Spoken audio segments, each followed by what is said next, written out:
As-tu déjà ressenti que tu donnais trop, que tu te justifiais pour chaque succès ou chaque erreur ou à chaque fois que tu fais ou que tu dis quelque chose, que rien ne te suffit jamais même quand tu brilles aux yeux des autres? Aujourd'hui, je vais te poser une question puissante, mais avant ça, j'ai envie de te demander de t'abonner, de partager et de liker pour que ma chaîne puisse continuer de grandir et d'exister. Je t'en remercie d'avance.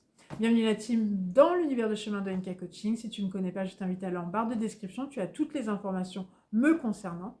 En ce moment, j'offre 1 heure de coaching en one-to-one avec moi. J'ai créé une méthode anti-procrastination, le secret. Et je t'offre 1 heure de coaching. Donc si tu veux en bénéficier, je t'invite à aller dans la barre de description. Cette question est la suivante. Qui serais-tu si tu n'avais plus besoin de prouver quoi que ce soit à qui que ce soit? Et en plus de dans cette vidéo, je te révèle le secret dont personne ne parle ou très peu. On croit souvent à tort que le besoin de prouver vient de l'ego. Mais en fin de compte, il vient d'où? D'où part-il? D'un manque de confiance, d'une compétition, de masque sociétal, de rôle qu'on joue, en fin de compte, selon une éducation qu'on a reçue, selon certaines croyances, selon certaines blessures, selon certaines choses. Et quand nous donnons notre pouvoir à l'extérieur en se victimisant, nous sommes plutôt dans l'attente perpétuelle d'une validation, que quelqu'un vienne nous sauver, ou alors nous voulons constamment de la reconnaissance. Si, comme moi, tu as été éduqué à la récompense, et que tu attendais de la reconnaissance, ou ça me fait penser à ce que je dis quand tu es enfant, que tu attends la validation de tes parents, ou cette reconnaissance que tu sens dans leurs yeux parce que tu as fait quelque chose de bien ou quoi, qu'est-ce.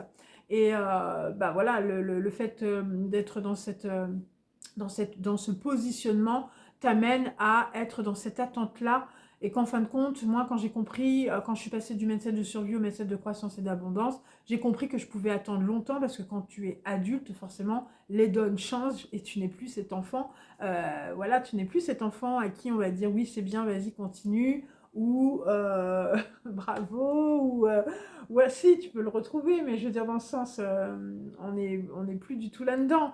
Quand tu deviens une adulte responsable et que tu n'attends plus justement d'être sauvé, d'être connu ou quoi, ou qu'est-ce, bah, tu te reconnais toi-même, tu connais ta valeur, tu sais qui tu es, tu sais ce que tu vaux, donc tu n'as plus besoin de tout ça en fait, j'ai envie de te dire. Qu'est-ce qui se cache au fond derrière tout ça? Le manque d'amour, le manque d'affection, le manque d'attention, la peur de la solitude, le manque de tendresse, le manque de gentillesse que tu peux avoir aussi envers toi-même. Et j'ai envie de te poser cette question, si tu as arrêté de prouver à tout le monde que tu as de la valeur, que tu es le plus fort, la plus forte, le plus gentil, la plus gentille, le plus serviable, le plus intelligent, ou que sais-je encore, qu'est-ce qui se passerait? Tout ça, ce sont des masques sociétals qu'on se construit au fur et à mesure. Est-ce que les autres ne t'aimeraient pas pour autant, pour qui tu es, si tu enlevais tous ces masques-là, en fait, j'ai envie de te dire? Parce que tout ça, ça se construit depuis que tu es petite, tu te construis une posture, une identité, voilà, au fur et à mesure, tu grandis. Moi, par exemple, j'ai toujours été perçue comme une femme forte, qui gérait, j'avais cette posture de femme forte, voilà.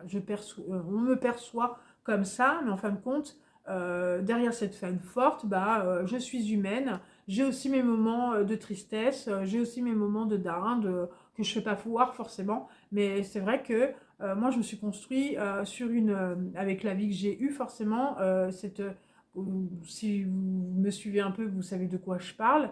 J'ai dû me construire en mode guerrière, et pour pouvoir avoir accès à une partie plus vulnérable de moi, ou avoir accès à plus d'émotions, plus de sentiments et tout ça, il a fallu que je casse enfin que je la casse pas, que je garde quand même cette mode guerrière, parce que voilà, mais qui sera toujours là, mais tout en me reconnectant aussi à ma partie vulnérable. Et ça, c'est quelque chose que j'ai appris à faire pendant mon processus et mon cheminement, pendant ma guérison aussi, pendant cette déconstruction et cette reconstruction. Donc, le secret, c'est quoi? C'est, voilà, j'ai envie de te dire, voici le secret que très peu explorent profondément, c'est ce besoin de prouver qui n'est pas seulement psychologique, il est aussi identitaire. C'est une armure que ton esprit a construite pour compenser une version de toi qui se sentait insuffisant, invisible ou fragile. Ce n'est pas juste rechercher de l'amour auprès des autres que tu souhaites, c'est que tu as appris à valider ton existence à travers le regard des gens. Je répète, c'est que tu as appris à valider ton existence à travers le regard des gens, comme quand tu étais enfant quelque part. Le vrai secret, c'est que ton identité d'aujourd'hui projette sur ton identité réelle.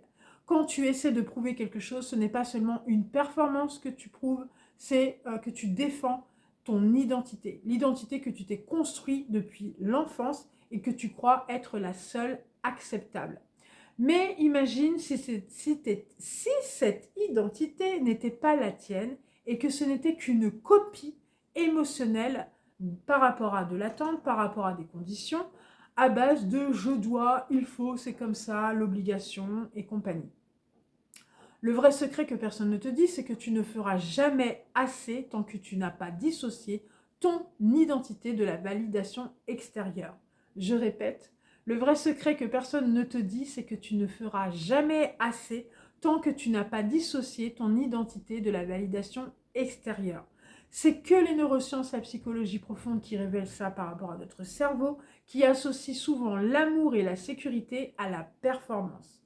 Je répète, notre cerveau associe souvent l'amour et la sécurité à la performance, mais pas à la présence. On lutte éternellement pour prouver quelque chose qui existe qu'à travers des croyances de qui l'on croit être vrai. On croit que par rapport à ce qu'on vit à travers nos croyances, nos traumas, nos blessures ou quoi qu'est-ce, que c'est la réalité, alors qu'en fin de compte, si tu arrêtais de prouver quoi que ce soit, qui deviendrais-tu ? Qui deviendrais-tu si tu arrêtais de prouver quoi que ce soit, d'arrêter d'être le plus fort, la plus forte, de vouloir prouver je ne sais quoi aux yeux du monde? Qui deviendrais-tu? Et ça, quand j'ai compris ça, ça m'a fait halluciner. Ferme les yeux une seconde et imagine, tu n'as plus besoin d'être ce monsieur ou cette madame parfaite, tu n'as plus besoin que tes idées soient validées par quelqu'un, tu n'as plus besoin que tes choix soient justifiés. Tu n'as plus besoin de chercher de l'approbation pour exister.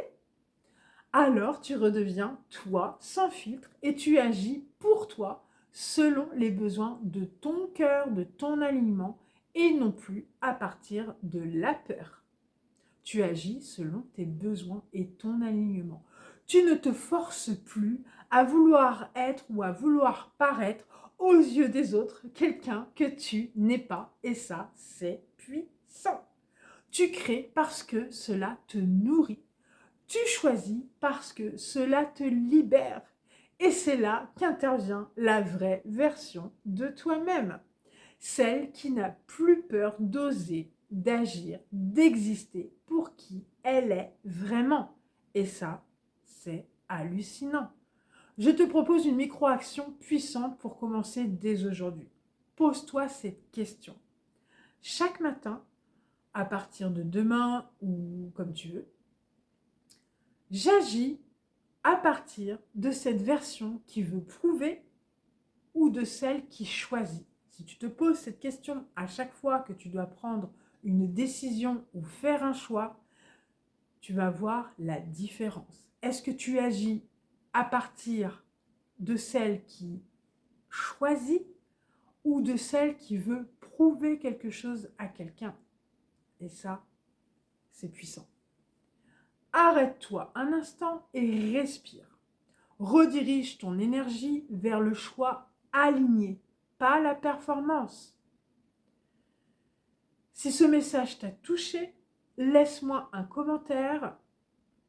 Je choisis aujourd'hui, par exemple, je choisis aujourd'hui ou autre, et partage ces vidéos avec quelqu'un qui mérite d'entendre ça. Abonne-toi si tu veux des contenus qui libèrent ton potentiel ou autre. Je serai ravie de pouvoir t'aider. Si cette vidéo peut aider rien qu'une personne, c'est déjà beaucoup.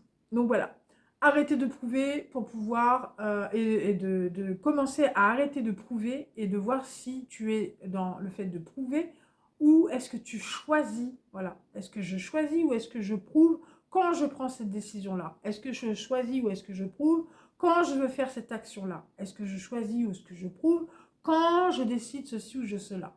Ça change la vie parce que tu n'es plus dans la performance, tu es dans l'écoute de tes besoins et de toi-même. Tu n'as plus besoin de prouver à qui que ce soit, rien du tout, puisque tu es à l'écoute de toi-même.